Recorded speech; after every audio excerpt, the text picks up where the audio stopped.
अस्सलाम वालेकुम साथियों, due to internet disconnectivity I could not continue my video. मैं तमाम दोस्तों को सलाम पेश करता हूँ और मेरे आज के इस लाइव का मकसद यही है कि मैं आपके सामने अपना आर्गूमेंट पेश करूँ। मैंने ये सोचा था कुछ दिनों से कि मैं अब मियाँ अब्दुल क़य्यूम साहब के ऊपर कोई पोस्ट नहीं डालूँगा, कोई टिप्पणी नहीं करूँगा, कोई आर्गूमेंट नहीं करूँगा अब, क्योंकि उन्होंने अब सियासत से रिटायरमेंट जो ली है। अब it's not now fruitful and wise also to comment on him, but since his friends and since his comrades, they always start poking, and today would want 2-3 messages very derogatory, and I may, if you people will also look at them, they are intimidating as well. So I thought that it is better to come on live and talk to them, my argument, and convey them a message that that is required and need of an hour. देखें, मेरा क़य्यूम साहब के साथ कोई ज़मीन का तनाज़ा नहीं है, मेरा कोई उनके साथ कोई पैसे का मामला नहीं है, ना मेरा उनके साथ कोई प्रॉपर्टी डिस्ट्रीब्यूशन का मामला है, ना मैं उनके साथ कहीं पे रिलेटेड हूँ, मेरे रिश्तेदार भी नहीं हैं. So there is no fun of having any animosity with him. But question is that Mian Abdul Qayyum Sahab was considered to be the next incumbent to the place of Sayyid Ali Gilani Sahab. He was considered for the highest posts in posts in politics of Jammu and Kashmir. He was given a high regard. And so when a person attains such a character, when a person attains such a position, he becomes a public figure. When he becomes a public figure, then everybody else has a right to question. Even I can be questioned logically, and I never disagree with a person जो मुझे सवाल करे, क्योंकि अवाम का हक बनता है सवाल कर. If someone has objection on my political activism and my actions, I should be either rectifying my mistake or convince them that you are wrong, I am right. So this is called politics. This is actually the politics, understanding each other, moving ahead with the corrections and with the with the arguments that convince others, right? देखें, हम उस जगह में हैं, कश्मीर में हैं, जहां पे लोगों को बताया जाता है कि आप खुद सोच नहीं सकते. जाए जो आपको सिखाया जाए, आप वही सोचें, आप वही समझें और वही बोलें. वो तो फिर जबरदस्त एक शेर है कि निसार में तेरी गलियों पे वतन की जहां चली है रस्म कि कोई न सर उठा के चले, जो कोई तेरे तवाफ को जो कोई चाहने वाला तेरे तवाफ को निकले, नजर झुका के चले, जिस्म जान बचा के चले. This is the attitude of our leadership. This used to be also the attitude of the leadership of Jammu and Kashmir. जब भी कोई मरहूम शेख मोहम्मद अब्दुल्ला साहब के खिलाफ कोई बात करता था तो फिर कहा जाता था कि ये इंडियन इंटेलिजेंस का बंदा है, IB का बंदा है.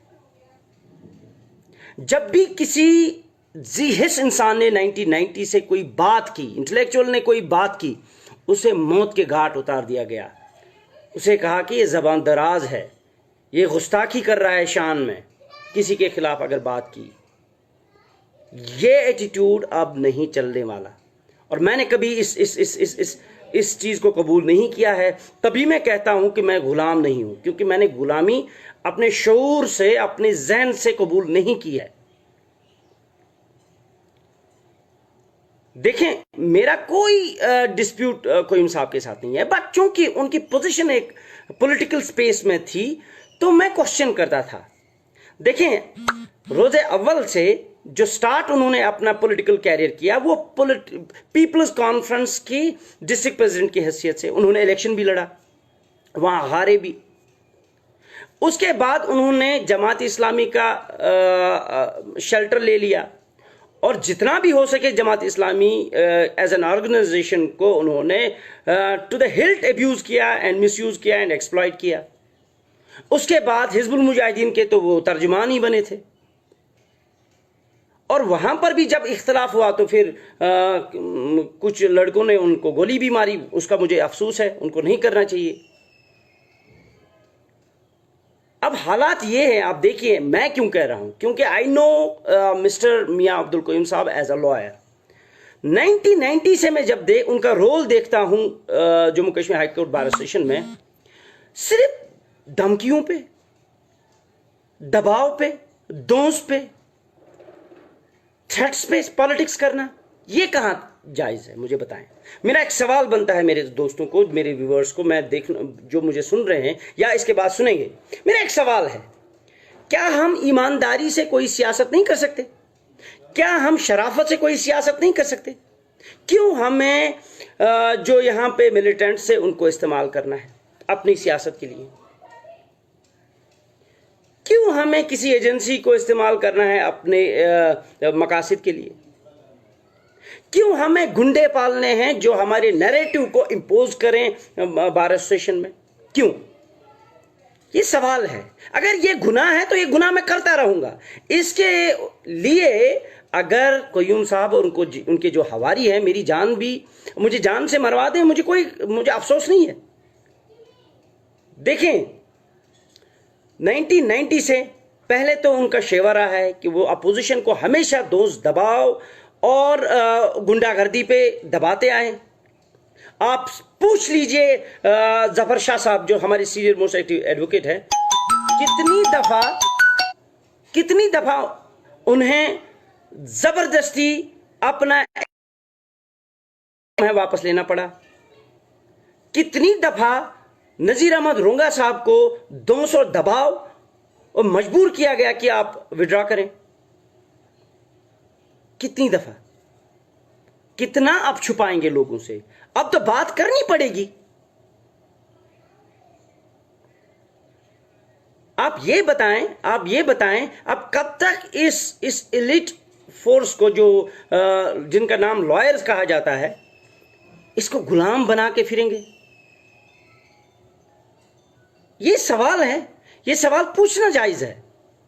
क्योंकि आज अब कोयूम साहब पॉलिटिक्स में नहीं है, क्योंकि जब से वो जेल से निकले हैं उन्होंने कहा है कि मुझे कोई बात नहीं करनी,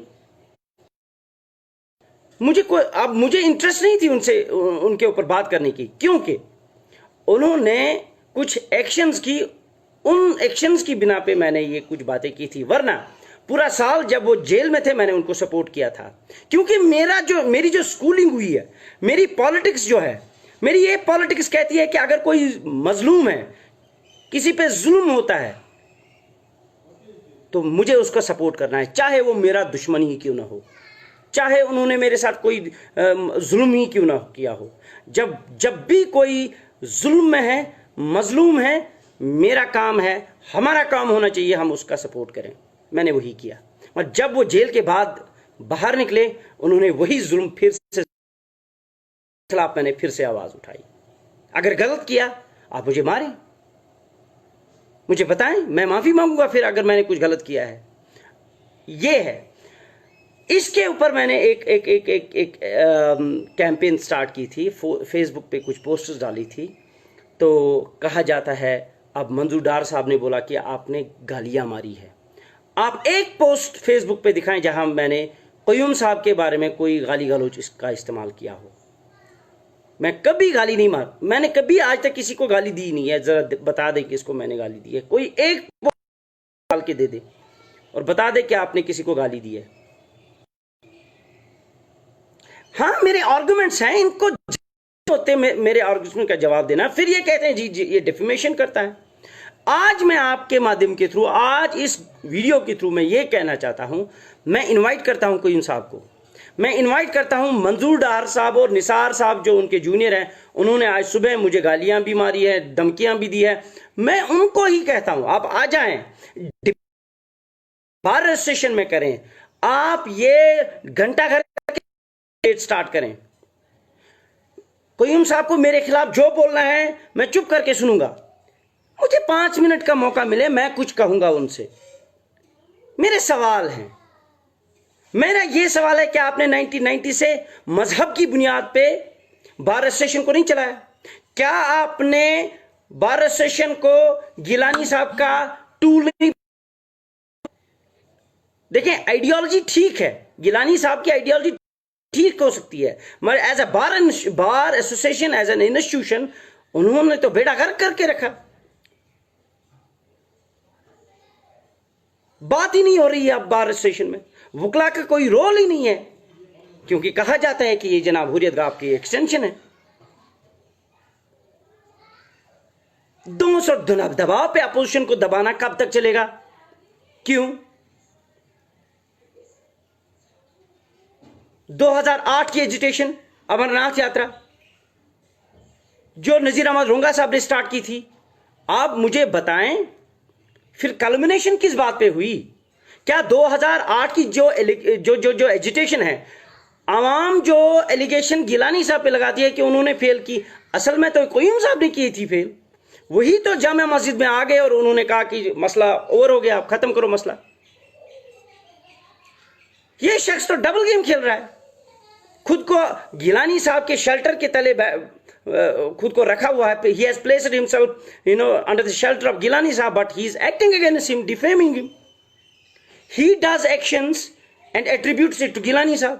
ये देखें, मैं गिलानी साहब का वकील नहीं हूं, बट मैं उस हल्के को भी एड्रेस करता हूं जो गिलानी साहब के मुरीद हैं। मैं उनको भी बताना चाहता हूं कि क़य्यूम साहब ने किया क्या। फिर 2010 में बताएं इनका रोल क्या रहा। अगर फेलियर हुआ तो ये तो उसकी कंट्रीब्यूशन में है। अच्छा, 2010 के बाद ये अरेस्ट हो गए, उसके बाद आप देखिए बार एसोसिएशन को कोलैप्स किसने किया? बार एसोसिएशन एक वाइब्रेंट इंस्टीट्यूशन था, वकला जब लाल चौक में निकलते थे तो एक्शन होती थी। और 2010 के बाद जब इलेक्शंस, जब डिटेंशन हुआ क़य्यूम साहब के बाद, फिर इन्होंने तो पॉलिटिकली सरेंडर किया, कोई बात ही नहीं की। जो लोग मियां क़य्यूम साहब को प्यार करते हैं इस बुनियाद पे कि वो बड़े ज़बरदस्त शख्सियत हैं और तहरीक के लिए बड़ा ज़बरदस्त काम किया उन्होंने, सवाल मैं उनसे करता हूं कि 2010 के डिटेंशन के बाद उन्होंने किया क्या? एक दफा मुझे बताएं, जब से कोर्ट प्रीमिस से एक दफा बताएं। अगर कभी बात भी करते थे, अंदर दरूने खाना, अंदर कमरे में बात करते थे, और मीडिया को भी वो अंदर नहीं बुलाते थे। ये हकीकत है। उसके बाद जब कोर्ट शिफ्टिंग होगी, कोर्ट शिफ्टिंग में वकला का क्या हाल हुआ, लॉयर्स का क्या हाल हुआ, वकीलों को बताएं ना आप। जो बहुत सारे दोस्त बाहर से देख रहे हैं, बार एसोसिएशन से बाहर से सपोर्ट कर रहे हैं क़य्यूम साहब को, उनको पूछना चाहिए वकला से कि उनका हाल क्या हुआ जब शिफ्टिंग होगी फ्रॉम लाल चौक टू मुनव्वराबाद, ये यहाँ पे कमरवारी टोटो ग्राउंड। तो कोई ऑब्जेक्शन उठाई क़य्यूम साहब ने? कभी वो आए वहां पे? और क़य्यूम साहब का खुला एक एजेंडा है, उन्होंने कैटेगोरिकली 10 दफा वो पेपर्स में भी आया है कि मेरा वेलफेयर के साथ कुछ नहीं है जी, मैंने खाली आजादी की बात करनी है। ठीक। तीसरा कि जनाब मुझे शहीद होने का शौक है। ठीक।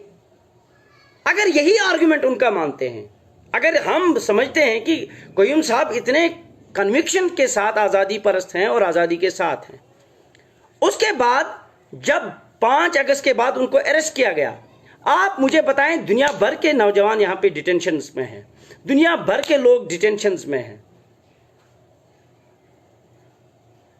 खाली क़य्यूम साहब थे। अब अगर क़य्यूम साहब मन्नत समाजत करके बाहर निकल, सुप्रीम कोर्ट ने जितनी भी इन पे कंडीशंस लगा के रखी थी कि भाई आप कश्मीर नहीं जाएंगे, आप दिल्ली में ही रहेंगे, जो भी करना है, जो भी कंडीशंस, और आप पॉलिटिकल कोई स्टेटमेंट नहीं देंगे, अखबारों में नहीं आएंगे, क्या क़य्यूम साहब ने नहीं मानी? वो दावे कहां गए कि मुझे शहीद हो जाना है? क्यों माना फिर हिंदुस्तान के ये जो डिक्टेशंस आई सुप्रीम कोर्ट की तरफ से, जो गवर्नमेंट ने इंपोज कंडीशंस की, क्यों मानी? क्या ये लोगों के बच्चों को वहां पे शहीद करवाना है? क्या ये छोटे छोटे बच्चों के हाथों में पत्थर देना है और उनको वो गोलियां खाएं? ये मेरा सवाल है। जब आप खुद कुछ करने के लिए तैयार नहीं, आवाम को मत बताएं, छोटे छोटे बच्चों के जिंदगियों के साथ मत खेलें। ये यही क्यूम साहब है जिसने लगातार बार बार बोला कि जो ये पत्थर चलाने वाले हमारे बच्चे हैं वो इस्लामिक कमांडोज है। ये क्यूम साहब का कहना है। वो शहीद हो गए। इनके उन स्टेटमेंट्स पे बहुत सारे लड़के हमारे शहीद हो गए यहां पे जम्मू कश्मीर में। आप मुझे बताएं, जब खुद की बारी आई पिटिशंस कर करके, मन्नत समाजत कर करके, अब मुझे मेरी जुबान से वो बातें ना निकलवाएं जो मैं जानता हूं। कहता हूं कुछ बातों पे अब पर्दा ही रहे। औरों के बच्चों को, छोटे छोटे बच्चों को आप प्रवोक करते हैं पत्थर चलाने पे, बंदूक उठाने पे, और खुद, मुझे माफ करो, मेरा एक सवाल है, हाथ जोड़ के मेरा सवाल है अवाम से, अपने वकला बरादरी से। जब क्यूम साहब बाहर निकले, किसी को पता है वो कब बाहर निकले? किसी को यह पता है कि क्यूम साहब फ्री भी है? किसी को पता यह है कि कहीं क्यूम साहब कश्मीर में भी आए हैं, उन्होंने कौम से कोई बात की? देखें, ये दो चेहरे वाले लोग जो होते हैं वो एक्सपोज हो जाते हैं। ये दो दो जो जो जो जो जो चेहरों पे चेहरे रखने वाले होते हैं वो उनको ऊपर वाला फिर एक्सपोज करके ही रखता है। मेरा इख्तलाफ ये है क्यूम साहब से कि आप जी बता कुछ और हो। अवाम में आप कहते हैं जहाद करो, अवाम में आप कहते हैं कि पाकिस्तान नवाजी पे पत्थरबाजी करो, बंदूक चलाओ। ठीक है, आपकी आइडियोलॉजी हो सकती है, मगर आप मुझे बताएं आपने खुद क्या किया? आपके खानदान में कोई गया? आपके खानदान में किसी ने पत्थर चलाया? आपके खानदान वाले किधर हैं?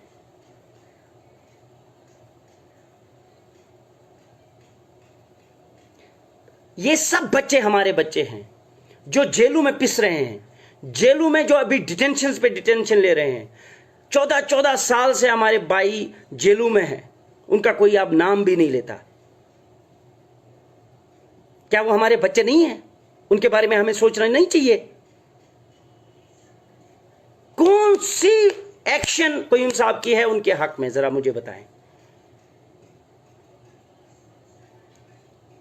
आज के बाद में शायद क्यूम साहब के बारे में कभी बात ना करूं जब तक वहां से कोई प्रोवोकेशन ना आए, मगर मैं बबांगे दोहल बिला खौफ तरदीर आपके सामने अभी आपके सामने बात करना चाहता हूं कि अगर क्यूम साहब को लगता है कि मैं उन पे कर रहा हूं, डिफेमेशन कर रहा हूं, वो लाल चौक के बीच में घंटा घर के सामने कोई बीट बनाए, वो मैं भी उनके सामने उनके हकाइक पेश करता हूं, फिर देखते हैं अवाम क्या करती है।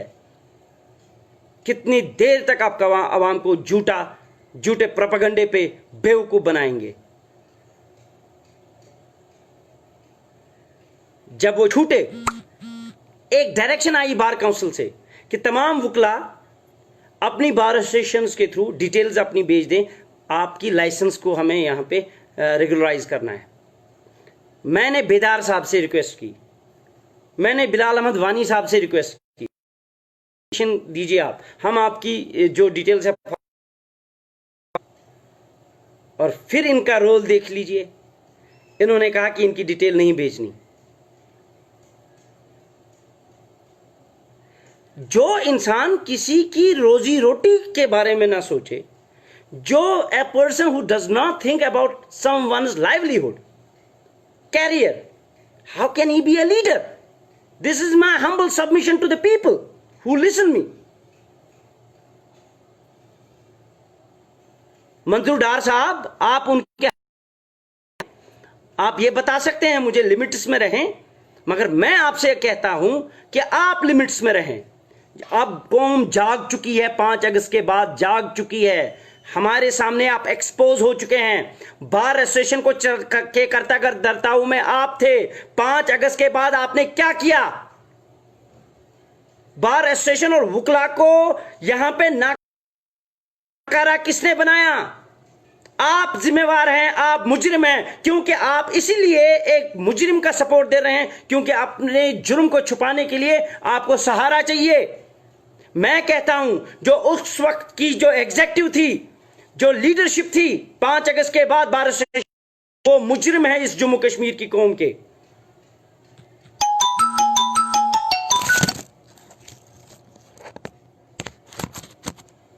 सॉरी, जब मैं बात करता हूं अब मैं गद्दार हुआ, अब मुझे हिंदुस्तानी एजेंट बोलते हैं, फिर बोलेंगे एजेंसीज की बुनियाद पे बात करते हैं।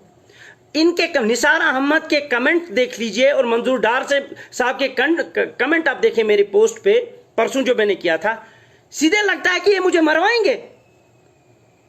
इनका इंटेंशन है मुझे लिक्विडेशन करवाना है, क्योंकि इनके पास कोई आर्गुमेंट नहीं है मेरी सवालात का। ये चाहते हैं कि ये आवाज रुक जाए, क्योंकि ये एक्सपोज होते जा रहे हैं अवाम के सामने, कौम के सामने।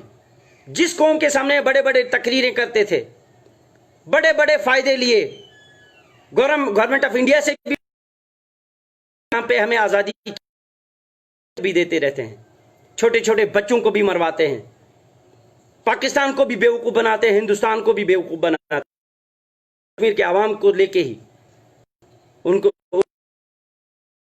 उनसे उनके और खुद एलीट एक तबके में, और वहां से आप लोगों को धमकियां देते हैं। मंजूर डार साहब, बाबर कादरी आपकी धमकियों से डरने वाला नहीं है। मैं खुल्लम खुला चैलेंज आपसे करता हूं, आप चाहें मुझे मरवा सकते हैं, जैसे पास्ट में कोई साहब ने भी मिलिटेंट्स भेजे थे, आप भी भेज लीजिए, कोई मसला नहीं। वो भी समझते हैं, मिलिटेंट्स भी समझते हैं कि आप लोगों ने कौन सा जुल्म किया इस कौम पे। उनको मैदान कारजार में लाके खुद बैठे हो घरों में, अपने बच्चे अमेरिका में हैं, सेटल्ड है, और उनको जहाद का दर्स और पाठ पढ़ाया। वो भी समझते हैं, जाए उनके पास भी, क्योंकि आप तो जाते रहते हैं मेरे, वो भी आपको आपने पांच इस कौम के साथ, आप तो वो हैं जाते थे।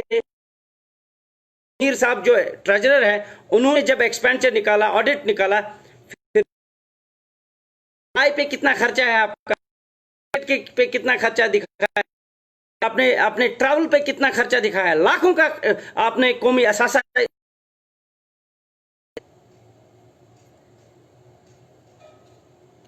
एक वेलफेयर स्कीम मुझे दिखाएं जो वुकला के लिए आपने की। आपने तो वुकला को भीख मांगने पे अब you have literally made us to back before the people now. हमारी इज्जत नहीं रही, ना अवाम में हमारी इज्जत है, ना एडमिनिस्ट्रेशन में कोई इज्जत है, ना जजेस हमारी कोई इज्जत करते हैं। यह आपके करतूत हैं। खुद अपने पर्सनल बेनिफिट्स के लिए स्टेट के पास भी जाते हो, जजेस के पास भी जाते हो, मगर जब वेलफेयर की बात आती है, जब वुकला की बात आती है, तब जाते हो, कहते हो नहीं हमें आजादी पहले लानी है, बाद में ये बातें करनी है। ये आपका कॉल ऑफ फेल में तजाद है। अब लास्ट पे इतना ही कहूंगा कि जिस भी मेरे भाई को, कौम के फर्द को ये लगे कि मैंने गलत किया है कोयूम साहब के खिलाफ, ऑर्गेनाइज करो कोई प्रोग्राम, कोयूम साहब को भी सामने लाओ, मुझे भी सामने लाओ। मैं आपको वसूकन ये कहता हूं, वो नहीं आएंगे। अब अगर आगे, अगर मुझ पे कोई गलती चढ़ी, मैं तमाम कौम से माफी मांगूंगा। मैं इगोइस्ट नहीं हूं। मैं आपको दिखाऊंगा कि दोस्त दबाव और दहशत की बुनियाद पे कैसे सियासत की है इन लोगों ने। मैं आपको दिखाऊंगा कि पर्सनल बेनिफिट्स कैसे लिए हैं। को दिखाऊंगा कि जम्मू और कश्मीर को डिवाइड करने वाला कोई साहब है। जो रेजोल्यूशन इन्होंने पास की थी कि हम किसी लॉयर को जो जम्मू, क्योंकि जो बार प्रेसिडेंट जम्मू है, उन्होंने मुझे परसों कहा कि आप लोगों ने ये रेजोल्यूशन पहले लाई, फिर हमने लाई। तब आप कहते हैं कौमी आजादी की बात, जेती की बात आप करते हैं। आपने तो जम्मू को तो खुद ही आपने आइसोलेट किया है। एक तरफ से आप जम्मू को साथ नहीं चलाना चाहते, दूसरी तरफ कहते हैं कि जम्मू वाले हमारे साथ नहीं है।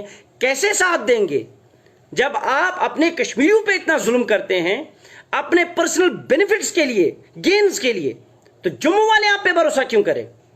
यह आपकी सियासत है जिसने इस रियासत को भी तोड़ा। हिंदुस्तान के सामने भी झूठ बोल बोल के उनको भी, और यहां जम्मू कश्मीर के आवाम को भी आपने बेवकूफ बना के एक्सप्लॉइट किया। इनके बच्चे इनसे छीने आपने, झूठ बोल बोल के। उनको बोला कि जहाद फर्ज है, उनको बोला कि हिंदुस्तान के खिलाफ लड़ना ईमान का एक हिस्सा है। अगर उनके लिए ईमान का हिस्सा था, आपके लिए क्या था? आपने कौन सा अपना फर्ज दिया अपनी फैमिलीज में जो हिंदुस्तान के? आप तो जेल गए, आप तो चीफ जस्टिस से एक लिंक पे, जहां मैं भी था, खुद कह रहे थे मैं बीमार हूं, मुझे किसी तरह से छोड़ दीजिए। जो ट्रेड यूनियन नहीं छोड़ा, मैं नहीं था। जो भतीजे थे रूप साहब, उन्होंने ये नहीं कहा कि हम देते हैं, हम एक बात नहीं करेंगे छोड़ के, अगर आपने छोड़ा कोई साहब को। क्या ये सच नहीं है? कौम को आप कहते हैं कि लड़ाई लड़ो, कौम को आप कहते हैं बंदूक उठाओ, कौम को कहते हैं कि पत्थर चलाओ, खुद कहते हैं जनाब हमें छोड़ दो। ये कंट्रडिक्शन है कोलफेल। इस पे मैं बाबर कादरी, आप मुझे डिक्लेयर करवा रहे हैं कि मैं हिंदुस्तान का एजेंट हूं, आईबी का एजेंट हूं, मेरे खिलाफ हमले करवाते हो। 2 दफा आप लोगों ने मुझ पे हमले करवाए, मगर अब मिलिटेंट्स भी शायद ये जान चुके होंगे कि उनको भी एक्सप्लॉइट करने वाला कौन है, मिसलीड करने वाला कौन है, कौन सच बोलता है, कौन झूठ बोलता है। बात से मैं यहां पे इख्तिताम करता हूं कि 12 सेशन में इलेक्शंस होने वाले हैं। मैं अपने दोस्तों को, मैंने अपने भाइयों को यह कहना है कि अभी भी एक्सप्लॉइटेशन पे चलोगे तो हमारा बेड़ा गर्क हो जाएगा। खुदा मैं किसी के हक में कैंपेन नहीं करूंगा, मगर मैं कहता हूं ये इस्तेसाली अनासिर जो हैं इनका सपोर्ट मत करें। फॉर योर ओन सेक, अपने बच्चों के लिए आप भीख मांगने पे आप उतर आए। अब क्या होना है इससे ज्यादा? खत्म हो गया ये प्रोफेशन।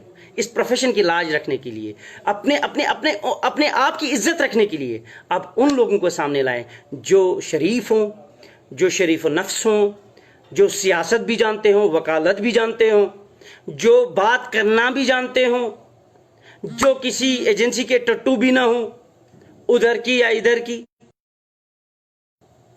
जो जजेस के सामने आपकी बात कर सके, एडमिनिस्ट्रेशन के सामने आपकी बात कर, जो न करते हो। Elect those people who are not gundas, who are not exploiters, who are the real lawyers. हमें खाली एक वकील को सपोर्ट करना है, हमें किसी गुंडे की जरूरत नहीं है, हमें किसी पॉलिटिशियन की जरूरत नहीं है। जो वकला हैं उनको सपोर्ट करें, जो हाई कोर्ट में प्रैक्टिस करते हो, जो लोअर कोर्ट्स में प्रैक्टिस करते हो। इसी रिक्वेस्ट के साथ एक अब चांस है, अपने आप को बदल दो, तभी आपकी तकदीर बदल सकती है और कौमी तकदीर भी बदल सकते हो। और दूसरा, दार साहब से और उनके जो जूनियर है नियाज साहब ने, जिन्होंने मुझे धमकियां भी दी है, मैं उनसे हाथ जोड़ के उनको भी कहना चाहता हूं, बहुत ज्यादा हो गया, एक्सप्लॉइटेशन बहुत ज्यादा होगी। खुदा के लिए इस कौम को बख्शो, हम वकीलों को भी बख्शो। फिर भी अगर आप बात करना चाहते हो, मैं तैयार हूं। आप बताएं, मैं कोई साहब के घर जाना चाहता हूं, अकेले जाऊंगा, उनसे बात करूंगा, आपके सामने बात करूंगा। अगर मुझ पे गलती चढ़ी, मैं माफी मांगूंगा, मगर अगर उन पे गलती आप फील करेंगे कि वो गलत है, तो फिर एटलीस्ट उनसे कहें कि गलत सिस्टम को प्रमोट मत करो। आप उम्र के उस स्टेज पे आ गए हैं जहां पे आपको अब बुर्दबारी और आपको खुदा को याद करने की जरूरत है। मत करो ऐसा, हमारी कौम के साथ मत खेलो, हमारे फ्यूचर के साथ मत खेलो, इन वकला के फ्यूचर के साथ मत खेलो। ये मेरी एक रिक्वेस्ट है। I thank you all who listen me patiently. I am highly oblige for all the people who give me time, क्योंकि ये एक नेगेटिव कैंपेन चल रही थी कि बाबर कादरी यूं ही कोई साहब के खिलाफ है, फिजूल में कोई साहब के खिलाफ है। मैं तो पागल नहीं हूं। आप आए, बात करें, आप सुने किसकी गलती, क्या गलती है। बशीर अहमद जो है, ये क्या कहते हैं, सिद्दीक साहब डलगेट के, उनको सारा पता है। बेदार साहब को सारा पता है। वानी साहब जो ट्रेजरर थे 2 साल से कंटिन्यूस, से पूछें, एग्जीक्यूटिव्स को सारा पूछें। हालात ये हैं कि एग्जीक्यूटिव्स भी, एग्जीक्यूटिव मेंबर ये कि इनके चमचे होते हैं। मुझे बेदार साहब कल कह रहे थे कि बाहर तो वो आपका सपोर्ट करते हैं, फिर वहां पे कहते हैं नहीं जी, डरते हैं। ये डर की पॉलिटिक्स छोड़ दें, ये डर को भगा दें। ज्यादा से ज्यादा आप मारे जाएंगे, कुछ नहीं होने वाला। मगर ऊपर की जो लाठी है ना, जो कॉन्शियंस है ना, जो जमीर है, आपका जिंदा रहेगा। आई thank you all. I conclude with this thing. Assalamu alaikum.